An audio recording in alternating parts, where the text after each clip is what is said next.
feel like you've had one yet, or are you still looking for it? I'm still looking for it. That's James, and I'm Jared. And tonight, we're talking with the newsmakers and news reporters with opinion, perspective, and predictions. This is 10 Before Tip. Coming up, Howard Beck tells us just how many the beard will drop at the world's most famous. 2 weeks and a day, trade rumors swirling leading up to February 7th trade deadline. We've got the latest on AD's short-term future with an injury update. Plus, we'll go live to Memphis to examine where Conley and Gasol could wind up. 10-game Wednesday, marquee one in Philly against the Spurs. Corey Brewer gets the start with Jimmy Butler out for a second straight game with a sprained wrist. Ben Simmons, battling an upper respiratory infection, will start. And we'll have more coming up on Joel Embiid's status later in the show. Celtics without Kyrie and Horford against the Cavs. And for the fourth straight game, load management is the reason given for Kawhi not playing as the Raptors have a huge game against the Pacers. Thanks for joining us as we discuss the biggest stories today and set the table for the night in the NBA. It's an action-packed 30 minutes. 10 Before Tip number 2 is all about number 21. James Harden with an opportunity to extend his streak to 21 consecutive games, scoring at least 30 points. While Harden has been on a scoring tear, his team, not so much. Houston just 5-5 over its last 10. Tonight at MSG against the team with the second worst record in basketball, Harden looks to not only turn things around for the Rockets, but also check a box on the old bucket list, joining select company to win over the Garden crowd by putting on a spectacular Broadway show. It's what's happening right now. Ariza to Bryant. Bryant inside for the slam. Kobe Bryant electrifying. One of the greatest individual performances ever here at Madison Square Garden. LeBron James putting on a show here at the Garden. James, another three. It's good. LeBron James just torching the Knicks. He's got now an NBA season high 52. That guy is hot. Curry for three. Wow! Unbelievable! Making it rain in New York. What a show by Steph Curry. Chance of defense from the Garden crowd. Antetokounmpo's got to take a shot. 2 seconds. Step back jumper. Got it! Giannis Antetokounmpo. At the buzzer. Bam!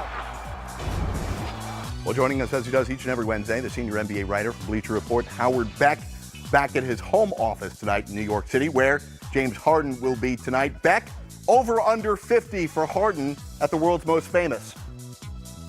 Well, first of all, I just appreciated that little trip down memory lane. I was there for a few of those storied performances you all just showed. I don't think we're going to see history made here tonight, only because I don't know that James Harden's going to be playing all 4 quarters. This could be a blowout very early. The Knicks obviously not winning much, not competing very hard, and their defense ranks among the worst in the NBA, whether it's overall defensive efficiency, whether it's three-pointers allowed, three-point percentage allowed, points in the paint allowed. The Rockets, depending on how Harden is looking early, might just put this one away long before he can ever approach, say, 50. But they have given up 4 40-point games this season, the Knicks, including 2 at the Garden, so anything's possible. Well, we'll be live looking this game throughout the night on Crunch Time, starting at 9 o'clock Eastern tonight, where we show you the biggest moments tonight as they happen live. Howard, for you, as impressive as Harden has been as an individual, his team has struggled, clearly depleted by injury and a lack of talent around Harden. I get he may not have any other options but to do this, but is it kind of devaluing what he's doing because of how he's doing it and the team not winning?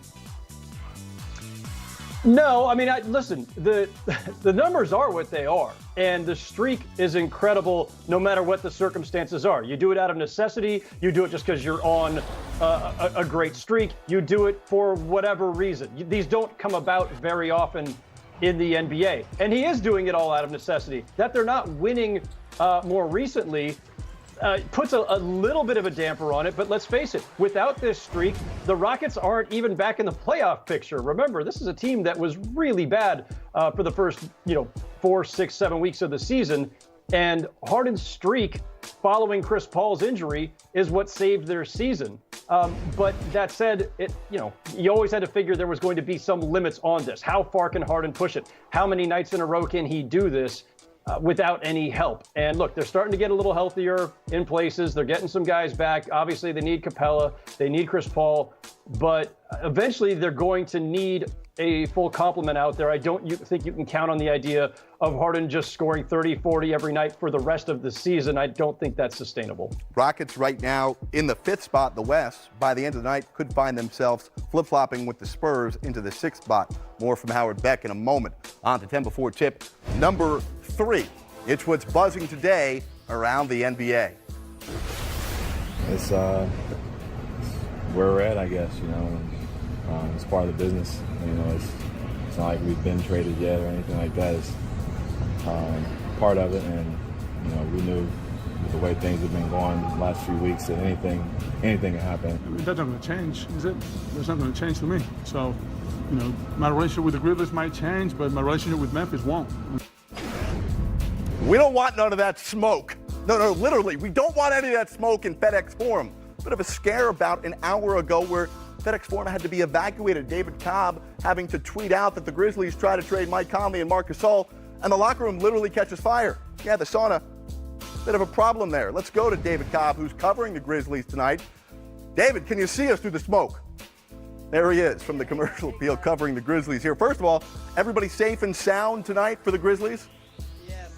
Nobody was hurt in this fire. The entire arena was evacuated about 3 hours before tip, so naturally you start to wonder, is this game even going to go on as scheduled? But we've been assured that it is. The doors will open a little bit later than usual to the public, but as of now, it's all systems go for 7 p.m. Right, so they'll start 7 p.m. local, 8 o'clock Eastern. Another game will be live looking tonight on Crunch Time starting at 9 o'clock Eastern. So let's go to the other news item of the day. Marc Gasol, a bit emotional, right? Talking about the potential end or the days coming to an end of him being a Grizzly. How realistic is the report we heard last night from ESPN that the Grizzlies are, for the first time, considering listening to offers, that they'll actually act on one of those offers? Yeah, it's definitely realistic that they're going to listen. How realistic it is that they're going to act, I'm not sure, because I've outlined these scenarios in some of my work, and there's really not a whole lot of harm in waiting until the summer. In fact, they would have the benefit this summer of knowing if and where they're going to pick in this year's draft, which would be a good thing to know before you make a franchise-altering decision, such as parting with Mike Conley, Marc Gasol, or both of them. So they're definitely, I think, more in a listening phase right now, which in and of itself is certainly newsworthy given what those guys have meant to this team in the city. But I don't think that it's at any level of certainty right now that they're actually going to deal them before the deadline. We heard the owner in the offseason talk about 50 wins in the playoffs, and the team races off to a great 12-5 start. Has the team officially waved the white flag on making another playoff run? Is there any chance they could add some pieces?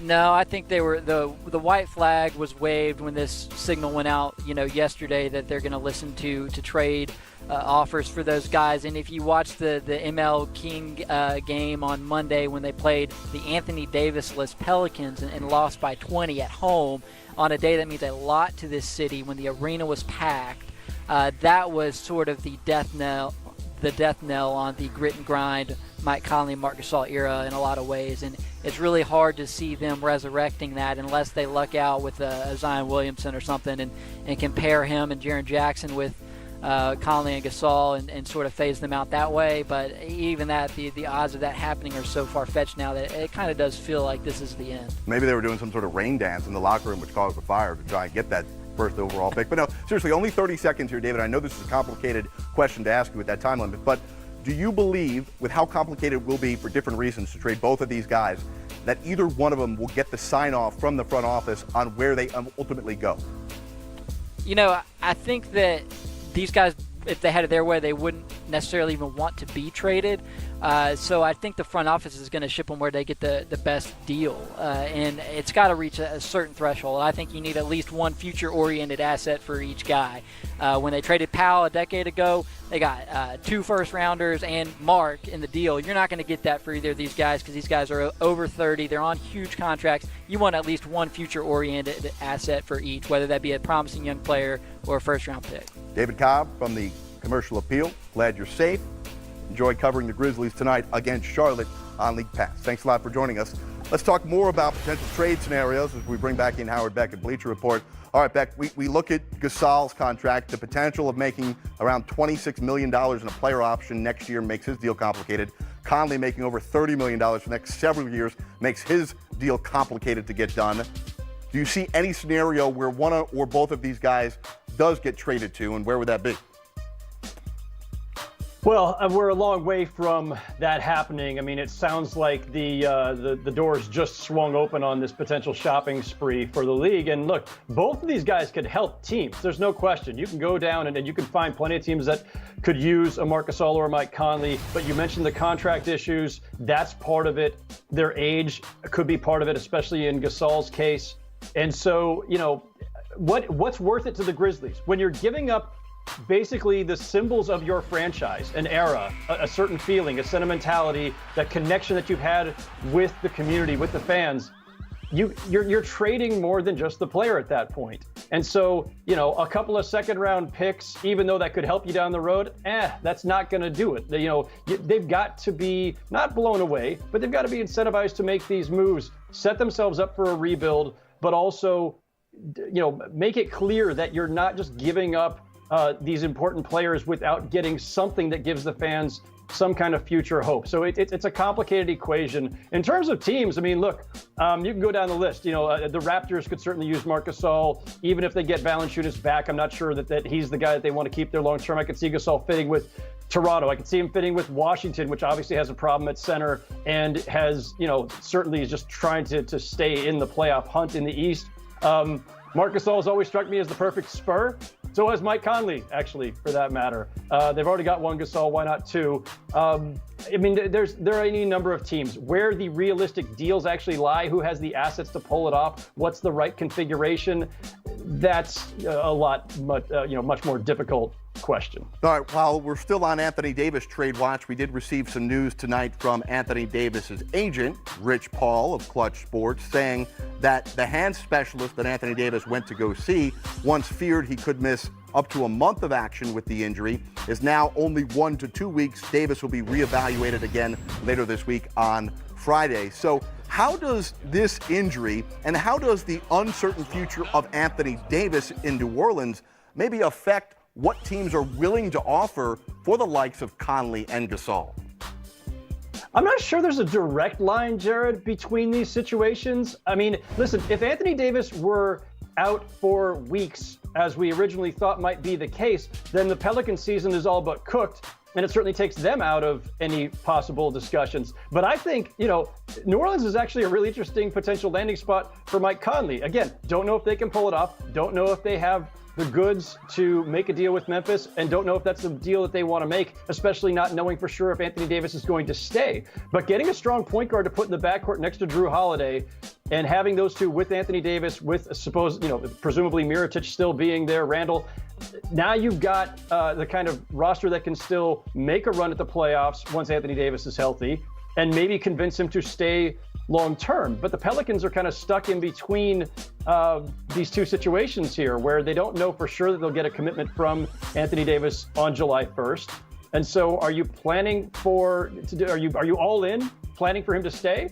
Or are you still hedging bets, not sure what you should give up in a potential deal for, say, a Mike Conley? All right, Howard Beck will check back with you in a bit. When we return on 10 Before Tip, we go live to Miami where Hassan Whiteside and company trying to bounce back from a loss. We'll get you set for all of that, plus a big night here on NBA TV. Crunch Time comes your way at 9 o'clock Eastern.